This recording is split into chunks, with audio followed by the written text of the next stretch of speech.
सिंधुदुर्ग की लोक कथा के मुताबिक अगस्त्य मुनि यहाँ आए, पूरे समुद्र को खाली कर दिया। अंदर से दैत्यों की सेना निकली, जिनका वध कर दिया गया। लेकिन राक्षसों का वध करने वाले अगस्त्य मुनि नहीं, भगवान परशुराम थे।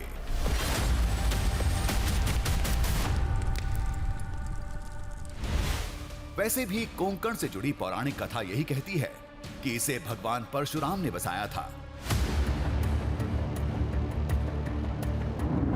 इतने सारे तथ्यों से यह मानने में थोड़ी सहूलियत हो गई थी कि समुद्र में डूबी प्रतिमा महर्षि अगस्त्य की हो सकती है। लोगों को लगा अब हम संतुष्ट होकर चले जाएंगे, लेकिन अभी प्रतिमा की पूरी पिक्चर बाकी थी।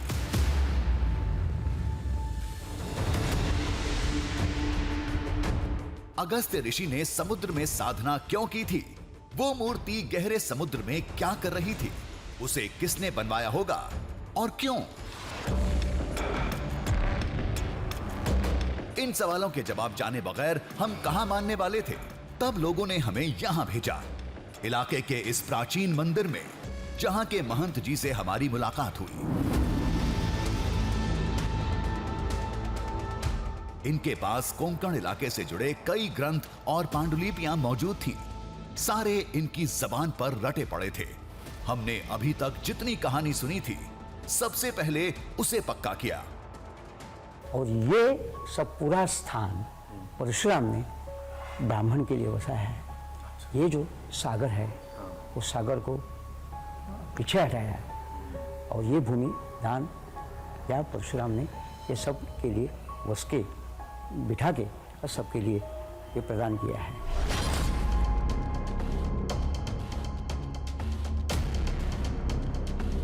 ये सच है कि अगस्त्य ऋषि ने ये सब इलाका, ये जो राक्षस है छुपे हुए हैं, उनको निकालने के लिए ये सब कोशिश किया है। समुद्र का पानी ये तो बात पुराण में मालूम होता है।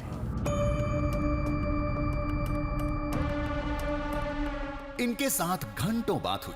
वो बोलते रहे, हम सुनते रहे। वो श्लोक सुनाते रहे, हम उसके मतलब समझते रहे। फिर एक ऐसी कहानी सामने आई जिसने हमें हैरान करके रख दिया। उस पौराणिक मूर्ति की कहानी ऐसा मोड़ लेगी, ये तो सपने में भी नहीं सोचा था। शक भी नहीं कर सकते, क्योंकि ये कहानी रामचरितमानस में लंका कांड के एक दोहे से शुरू होती है। सुनि कपीस बहुदूत पठाए, मुनिबर सकल बोली ले आए। लिंग थापि विधिवत करी पूजा, शिव समान प्रिय मोहि न दूजा।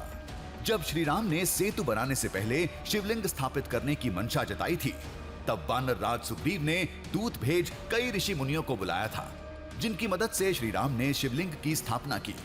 फिर राम ने कहा कि शिवजी के समान उन्हें दूसरा कोई प्रिय नहीं है।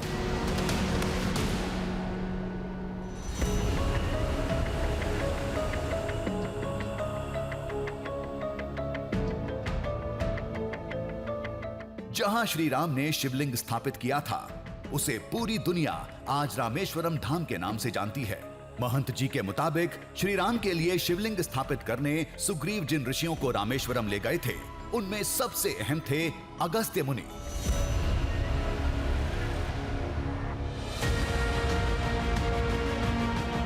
जिस बात ने हमें सबसे ज्यादा हैरत में डाला था, वो अब शुरू होती है।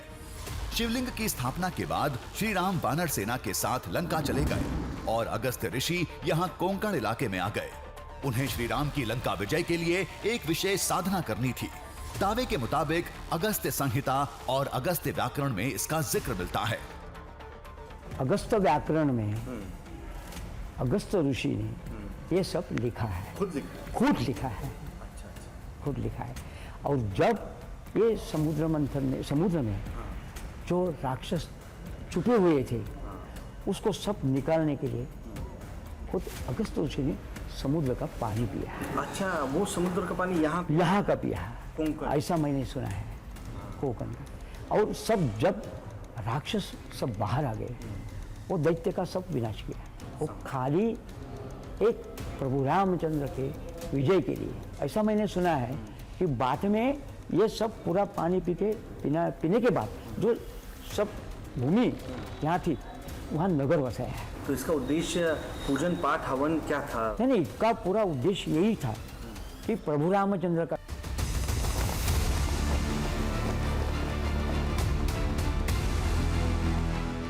मान्यता के मुताबिक उस साधना में कोई खलल नहीं पड़ना था, इसलिए महर्षि ने समुद्र की गहराई को चुना था।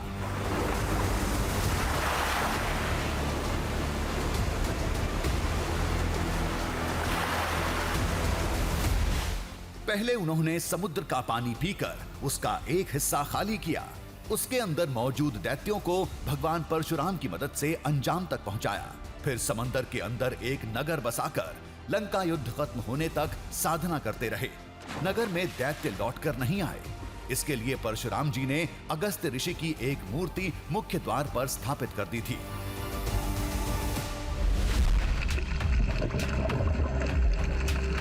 दावे के मुताबिक ये वही त्रेता युग की अगस्त्य ऋषि की प्रतिमा थी।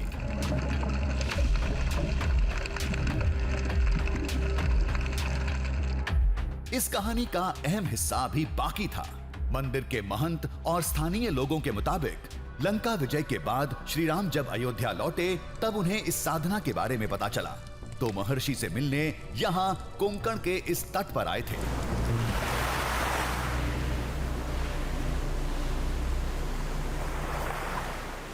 ये बात सही है कि कोल्हापुर से आगे से आजरा से यहाँ प्रभु रामचंद्र का पैदल से प्रवास हुआ है। यह हमारा सौभाग्य है कि यहाँ के कोंकण भूमि में उनका पैदल लगना। साक्षात परशुराम और प्रभु रामचंद्र ये दोनों एक होके भी हे प्रभु रामचंद्र और परशुराम दोनों की भूमि में पैदल रखे और हम यहाँ जन्म लिया, तो हमारा बहुत सौभाग्य है।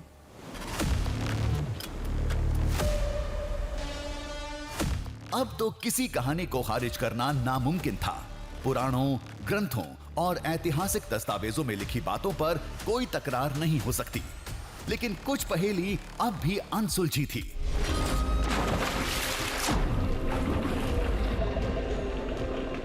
अगर वो प्रतिमा अगस्त्य ऋषि की है और उन्होंने समुद्र में राम के नाम का नगर बसाकर साधना की, तो क्या उस मूर्ति की तरह उस नगर के अवशेष समुद्र के किसी कोने में पड़े हैं? ये तो वाकई किसी ऋषि के हाथों से तराशी हुई मूर्ति लग रही है। प्रतिमा के पास हमें स्तंभ का जो टुकड़ा दिखा था, क्या वो उसी पौराणिक नगर का हिस्सा था? ओह माय गॉड, इस स्तंभ के बारे में तो किसी ने नहीं बताया था। ये किसी प्राचीन नगरी की निशानी तो नहीं है। लेकिन हम तो उस मूर्ति के इलाके में बहुत देर तक थे, कुछ और तो नहीं दिखा था।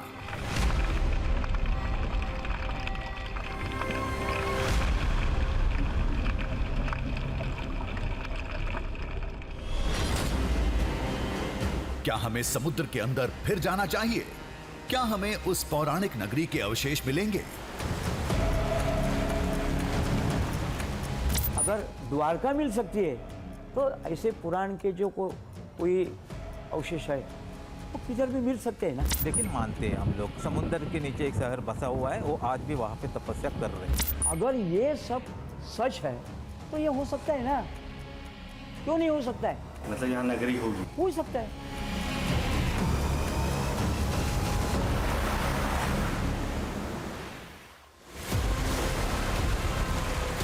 जब राम का नाम हो तो कोई भी काज कठिन नहीं होता, ये कहकर सभी लोग समुद्र में जाकर श्री राम के उस पौराणिक नगर को खोजने की सलाह दे रहे थे। लेकिन हमें यह समझ में नहीं आ रहा था कि इस विशाल अरब सागर में हम जाएं तो किधर जाएं, कौन सी दिशा का रुख करें। तभी हमें एक धाम का पता चला, जहां अगस्त्य ऋषि की स्थानीय देवता के रूप में सदियों से पूजा होती चली आ रही है।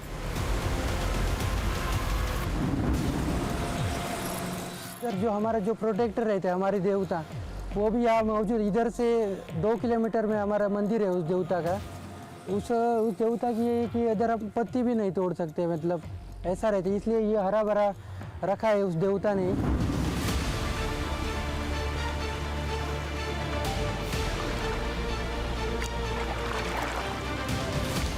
सड़क रास्ते कई घंटे लग जाते। समुद्र किनारे मैनग्रोव्स जंगल से एक छोटा जलमार्ग वहां तक जाता है, महज आधे घंटे में हम वहां होंगे।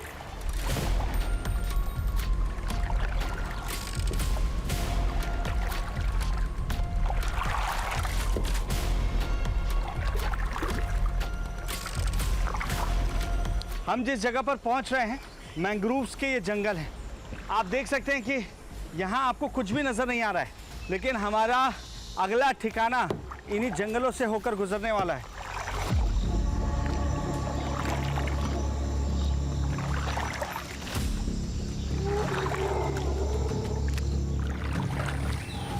कहते हैं अगस्त्य मुनि ने वहां शिव साधना की थी। तब से इलाके के लोग समुद्र और प्रकृति देवता के तौर पर उनकी पूजा करते हैं। वो मछुआरों और जंगल के रक्षक माने जाते हैं। मैंग्रोव्स के इन जंगलों में आपको आगे बढ़ने के लिए खुद ही रास्ता बनाना होगा, क्योंकि यहाँ पर आपको समझ नहीं आएगा कि आखिर किस रास्ते आप जाएं, और आप हो सकता है कहीं फंस भी सकते हैं। यही वजह है कि आपको हर समय चौकन्ना रहना ज़रूरी है।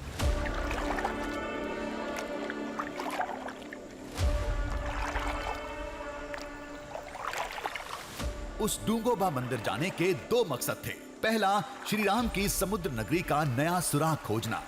क्या पता किसी नए साक्ष्य से टक्कर हो जाए।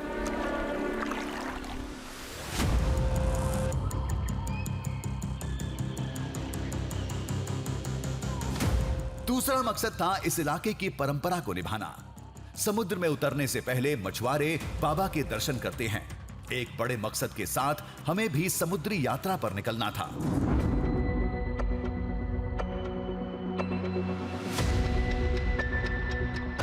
कुछ देर बाद हम उस धाम में थे। ये कुदरत की गोद में बसा एक कुदरती मंदिर था।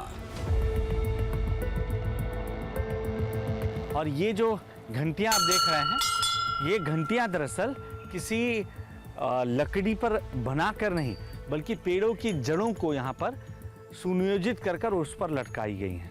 और इसकी वजह है, दरअसल ये जो पूरा स्थान है, ये श्री देव डुंगेश्वर महाराज की जगह मानी जाती है। डुंगोबा उन्हें स्थानीय लोग कहते हैं प्रेम से। और ये बाबा जो हैं, ये उनके प्रोटेक्टर हैं, उनके रक्षक हैं, ये गांव वालों का मानना है। जिसकी भी मन्नत पूरी होती है वो प्रसन्न होकर प्रेम पूर्वक यहाँ घंटियाँ चढ़ाता है। यही वजह है कि आपको मंदिर के परिसर में चारों तरफ ये घंटियाँ नजर आएंगी। मंदिर पर लगी घंटियां और पताकाएं बता रही थी स्थानीय लोगों की इस स्थान में गहरी आस्था है। और इसकी वजह है तूफान में फंसने के बाद बाबा का नाम लेकर नया जीवन पाने वाले इस इलाके में सैकड़ों की तादाद में थे। पूरा गांव जिसकी आजीविका आप देखेंगे तो समुद्र पर निर्भर करती है। मछुआरे यहाँ पर प्रमुखता हैं। तो उनकी ये मान्यता है कि समुद्र में अगर उन्होंने आवाज़ लगाई है तो उनको सहायता पहुँचाने वाले यही हैं, जिन्हें वो अपना प्रोटेक्टर मानते हैं। और यही वजह है कि प्रेम पूर्वक लोग यहाँ पर कभी घंटियाँ, कभी वो पताका जो आप पीछे देख रहे हैं, वो यहाँ पर लाकर प्रसाद स्वरूप चढ़ाते हैं। यहाँ एक मछुआरे से मुलाकात हुई। कुछ दिन पहले जाल फंसने की वजह से समुद्र में इनकी बोट पलटने वाली थी। इन्होंने बाबा का नाम लिया, समुद्र में गोता लगाकर जाल को वापस लाए। आज बाबा को शुक्रिया कहने आए थे। ये जो प्रोटेक्टर है हमारा ख्याल रखता है।